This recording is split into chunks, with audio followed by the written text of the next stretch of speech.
ओं नमो भगवते वासुदेवाय।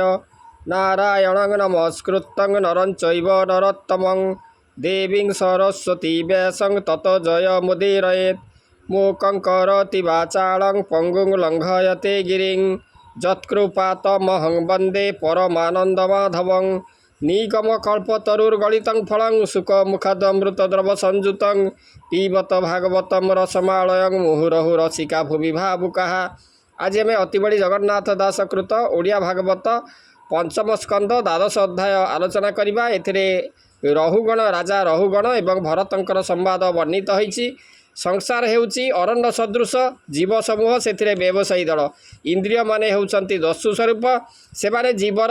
धर्म धन उपभोग छड़े हरण करिथांती। संसार में जीव समूहर व्यवहार सहित अरण्य व्यवसायी व्यवहार समांतरण सूत्र प्रदान करी भरत विदाय नहीं। एबे एई दुर्बोध रूप एबे सेई दुर्बोध रूपकटी को दृष्टांत सहित बुझाई देवाकू श्री सुखदेव को अनुरोध करिसंती परीक्षित महाराजा। राजा उवाच न मयि प्रभु विप्रवर प्राणी कहिते तो शरीर सो इच्छा विहार तोहर नमस्ते दयार सागर गुप्त भावरे भ्रमु तुहि ए तोर माया के जानई व्यर्थ रे प्राणी आत जात तुझे माया रूपरे स्थित व्याधि पीड़ित प्राणी माने ताहाकु औषध जे सने निधागता परे पीड़ित ताहाकु जेन्हे जल शीत संसार दुख दाबानल तहि मोहीण आकुल पीयूष रस तुम्भ वाणी पाई तरिली द्विजमणि संशय शरीरु मोहर तुम्भे छेदिल द्विजवर अज्ञान जड़ भाव थिले तुम्भे छेदिब ताहा भले अध्यात्म जोग तो वचन शुणी संतोष मोर मन जेते सो क्रिया फल मान कहिला ईश्वर अधीन उत्तम तत्व एबे पाई पृथक बुद्धिमान होई तत्वज्ञान ये प्राणींकर मन नुहई दृढ़तार। ब्राह्मण उवाच पार्थिव विकार जेउटी भारबाहटे सेहिटी श्रम जे होइब काहार एहा तू बुझ नृपवर शरीरे अछि जे चरण तहि उपरे गुल्फ जान जानू पर जे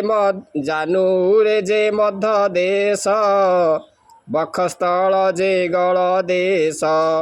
स्कंद को घेनी क्रमान्वये अछंती जे छार इच्छाए स्कंद उपरे केही नाही केवल शिविका अछई तहिरे अभय विमोही सौबीर राजा बसी छई सेपटे पार्थिव विकार एहा तू नृप हेतु कर एही विकारे अभिमान तोहर होइछि राजन सेही हेतुरु मुराजन बोलु तू आरे रहुराण ए जे संसार प्राणी मारे नृप सेवक भिन्ने भिन्ने केही काहाकु नमस्कार करई आचार व्यवहार ए जीव माने बसित हे नाना कु कथा मान कही मुनूप बोली अहंकार ए मृढ़ लोकंक व्यवहार प्राणी को दंड देई मोही एमंते नाना कथा कही प्रगल्भ भाव तु धइलु एणु मोहर सेवा कलु देख ये अखिल संसार जन्मर जहु चराचर ताहार नाम जहु खरे पड़ती नाही ए संसारे परमहंस हृदस्थल ए आदि जेते कसकल ता बिनु अन्न केही नाही अज्ञान मति न जानाए गृहस्थ कर्म आदि जेते अजीव सजीव सहिते दिवस भाव काल कर्म पृथक भाव एहु मन ज्ञान विशुद्ध से अटाई परम आत्मा रूप बही एकु अनेक सर्वदेही से बिनु अन्न नाही केही सर्वज्ञ प्रशांत अच्युत लीला रे जहार जगत जे प्रभु अखिल कारण मुनिये करन्ति गायन एबे तू मोहर वचने हरसे शुण सावधाने विविध तप यज्ञ आदि वेद अध्ययन प्रसिद्धि ए आति जेते हे राजन सकल श्रेष्ठ भगवान जहा स्मरणे पापमान अशेष हुअन्ति खण्डन उत्तम कथा श्लोक सार जे प्राणी करन्ति उच्चार ग्राम कथा रे तार मति केबे हे नुहे महीपति जेबे निश्चल भावे मन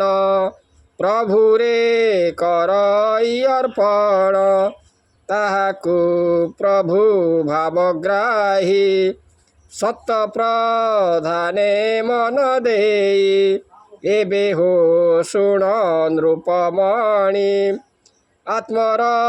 पूर्व जन्म बाणी भरत नामे राजा मोहि ब्रह्मार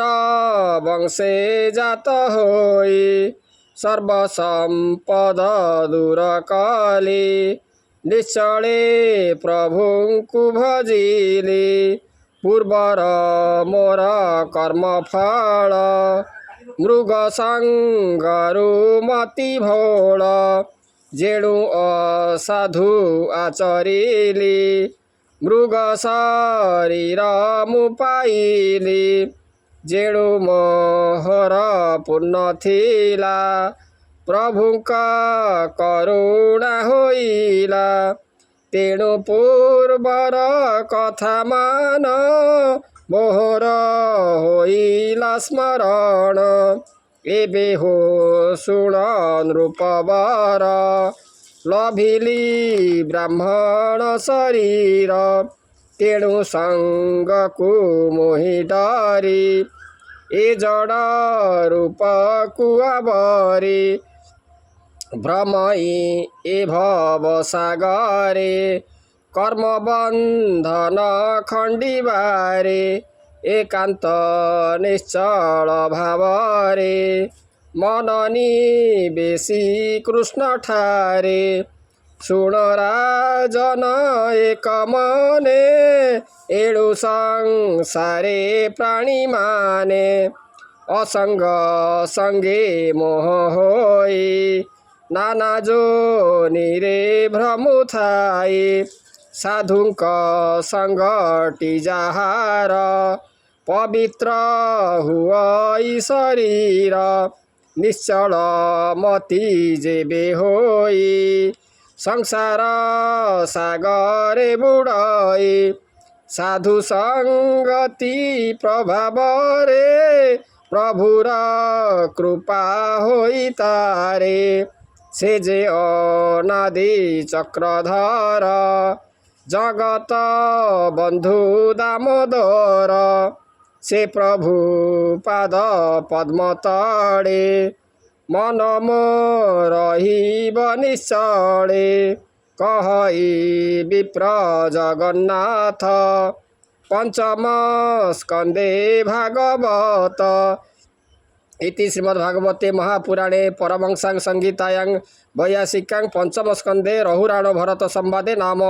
12 अध्याय। ओम नमो भगवते वासुदेवाय।